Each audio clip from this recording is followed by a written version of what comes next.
గురుగారు మరి మిథున రాశి వారికి ఈ క్రోధినామ సంవత్సరంలో సంతాన సమస్యలతో బాధపడుతున్న వారికి పిల్లలు కలిగే అవకాశం ఏమైనా ఉందా? లేకపోతే ఐవీఎఫ్లోకి వెళ్ళడము మంచిదంటారా? మిథున రాశ్యాధిపతి బుధుడు అనుకూలంగానే ఉన్నాడు. అయినప్పటికీ కూడా సంతానకారకుడైన గురుడు వ్యయస్థానంలో సంచారం చేస్తుంది. తద్వారా కొన్ని సమస్యలు వస్తాయి ఈ రాశి వారికి.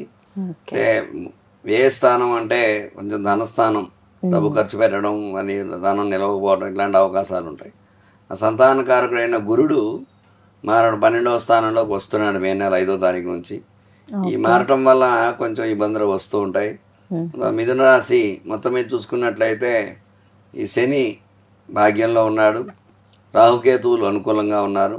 వీళ్ళు అనుకూలంగా ఉండటం వల్ల సంతానం యోగాలు ఉన్నాయి వీళ్ళకి.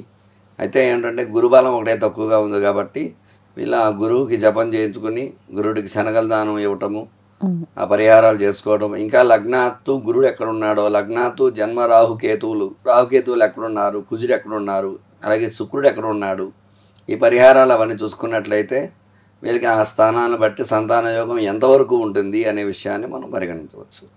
అందువల్ల ఈ రాశి వారికి గురుబలం తగ్గడం వల్ల సంతాన యోగం అది కొంచెం తక్కువగా ఉంటుంది. ఒక 40 నుంచి 50% వరకు అవకాశాలు ఉన్నాయి. మిగతా వారు ఐవీఎఫ్ ద్వారా సంతానాన్ని పొందవచ్చు.